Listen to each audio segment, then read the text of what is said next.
আমাদের জানা দরকার যে ছায়ানট কেন এই আক্রমণের শিকার হইল, ছায়ানটের বিরুদ্ধে কেন বাংলাদেশের সাধারণ মানুষ বিলা হইল। অনেক প্রশ্নের জবাব পাবেন। ছায়ানট নিয়ে বাংলাদেশের মানুষ চূড়ান্ত বিলা হয় 2018 সালে। হ্যাঁ, 2018 সালে যখন বাংলাদেশের মানুষের চোখে স্পষ্ট হয় মোদীর সাথে ছায়ানটের সম্পর্ক। কেন ছায়ানটে হামলা হইলে মোদীর বিজেপি বাঙালিদের জায়গায় উঠতে বলে? এটার উত্তর কি দেখছেন? ছায়ানটে হামলা বাঙালিদের জেগে উঠতে বলল মোদীর বিজেপি। কেন?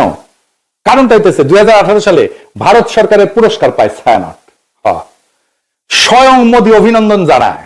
শুধু অভিনন্দন না, ছায়ানটের এই ভারত রাষ্ট্রের পুরস্কার, যার জুরি বোর্ডের চিফ ছিল স্বয়ং মোদী, সেই পুরস্কার না আসলে একটা গুরুতর নৈতিক এবং রাজনৈতিক ভুল।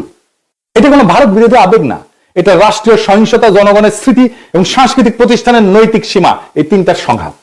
কিভাবে? রাষ্ট্রীয় পুরস্কার কিন্তু কখনো নিরপেক্ষ না।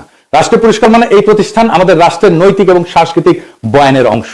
এটা কোনো ব্যক্তিগত শিল্পীর সম্মান না, এটা রাষ্ট্রীয় বৈধতার অংশীদারিত্ব। পৃথিবীর বহু মানুষের কাছে মোদী গুজরাটের কসাই নামে পরিচিত।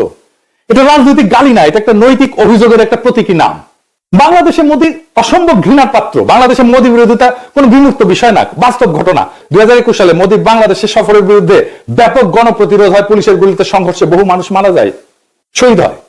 সাধারণ মানুষ এটা প্রতিরোধ করছে। কেউ এটা অস্বীকার করলে সে ইতিহাস অস্বীকার করতেছে। এখন প্রশ্ন হইতেছে, যে ব্যক্তির আগমনের বিরুদ্ধে বাংলাদেশের মানুষ জীবন দেয়, তার নেতৃত্বাধীন জুরি বোর্ডের মনোনয়নের পুরস্কার নেয় একটা রাষ্ট্রের কাছ থেকে, ছায়ানট এটা কিভাবে সংস্কৃতি বলে চালায়? আর সেই রাষ্ট্রের কাছ থেকে, যে রাষ্ট্রের বর্তমান সরকার মুসলিম নিধন, নাগরিক বঞ্চনাকে স্বাভাবিক করে তুলছে, কাশ্মীর থেকে দিল্লি সব জায়গায় এটা প্রমাণ আছে। এই দুই অবস্থান। এখন ছায়ানট তো বলতে পারেন আমরা রাজনীতি করি না, এই দাবি আর থেকে না। এই যুক্তিটা সবচেয়ে বড় ভণ্ডামি। কারণ রাষ্ট্রীয় পুরস্কার গ্রহণ করে একটা রাজনৈতিক কাজ। রাজনৈতিক ক্ষমতার কাছ থেকে সম্মান নিলে আপনি রাজনীতির ভিতরে ঢুকে পড়েন। রাজনীতি করি না বলার তখন সুযোগ থাকে না। রাজনীতি করি না বলার সুযোগ একদম শেষ হয়ে যায়। রাজনীতি না করলে ওই পুরস্কারটা প্রত্যাখ্যান করতে হয়, গ্রহণ করলে রাজনীতির দায় নিতে হয়। তো মোদী কেন ছায়ানটকে বন্ধু মনে করে বুঝতে পারতেছেন তো? এটা তো কোনো কাকতাল না। এই প্রশ্নটা সবচেয়ে ভয়ঙ্কর। মোদী ছায়ানটকে বন্ধু মনে করে কারণ ছায়ানট ভারতীয় সাংস্কৃতিক হেজিমনিকে বাংলাদেশে ফেরি করে। তারা সফট হিন্দুত্ববাদকে রবীন্দ্রনাথের মোড়কে উপস্থাপন করে বাংলাদেশে ফেরি করে। ছায়ানট তার একটা নিরাপদ সাংস্কৃতিক প্ল্যাটফর্ম হয়ে উঠছে, যাকে ভারত রাষ্ট্র তার মতাদর্শিক সফট পাওয়ার হিসাবে ব্যবহার করতে পারে, স্বীকৃতি দেয়। এইটাই তো বাংলাদেশের মানুষ দেখছে।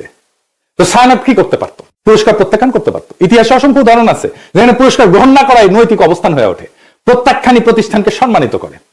ছায়ানট যদি বলতো বাংলাদেশের জনগণের স্মৃতি এবং রক্তের ইতিহাসের কারণে আমরা এই রাষ্ট্রীয় পুরস্কার গ্রহণ করতেছি না, সেটাই হইতো সবচেয়ে শক্তিশালী সাংস্কৃতিক বক্তব্য, সবচেয়ে বড় নৈতিক শিক্ষা, সবচেয়ে বড় আন্তর্জাতিকভাবে সম্মানজনক অবস্থান এবং দেশের মানুষের ভালোবাসা পাওয়ার রাস্তা।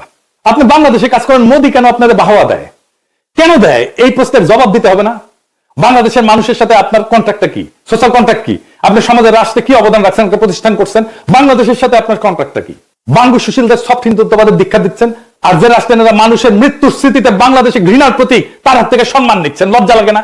সমাজ তো হঠাৎ করে পাগল হয়ে যায়নি, মানুষ হঠাৎ করে সংস্কৃতি বিরোধী হয়ে ওঠেনি। এটা জমে থাকা একটা দীর্ঘ বিচ্ছেদের বহিঃপ্রকাশ। বাংলাদেশের মানুষ এমন ছায়ানট চায় যে তার দুঃখে কাঁদে, তার স্বপ্নে সহযাত্রী হয়, তার কল্পনার ভাষা হয়ে ওঠে। বাংলাদেশের মানুষ এমন ছায়ানট চায় যে মোদীর অখণ্ড ভারতের কল্পনাকে রবীন্দ্রনাথের সুরে ঢেকে দেয় না, বরং সুরে ফেলে দেয়। যদি ছায়ানট নিজেকে সেইভাবে পুনর্গঠন করতে পারে, জনগণের স্মৃতি, ক্ষত আর আকাঙ্ক্ষার পাশে দাঁড়াইতে পারে, তাইলে ছায়ানট আবার উঠে দাঁড়াবে। আর যদি তা না পারে, যদি মানববন্ধন করেন, গান গান আর প্রতিবাদ করেন, ইতিহাস তাকে ভাঙবে না, মানুষই তাকে ছেড়ে যাবে। আপনি ছাত্রই পাবেন না, কেউ আর গান শিখতে আসবে না, কেউ আর সেখানে নিজের স্বপ্ন খুঁজবে না, কেউ নিজের কল্পনার সাথে ছায়ানটকে জুড়বে না। আপনার কালচারাল লেজিটিমেসি কোলাপস করতেছে। কারণ সংস্কৃতি টিকে থাকে মানুষের ভালোবাসায়, মানুষের মধ্যে, গণমানুষের মধ্যে, রাষ্ট্রের বাহবায় না। আপনার তো জনগণকে হারায় ফেলছেন, ভারতকে পাইছেন, জনগণকে হারায় ফেলছেন। যে সংস্কৃতি জনগণকে হারায়, সে শেষ পর্যন্ত কালের অন্ধকারে হারায় যায়। এটাই ইতিহাসের সত্য।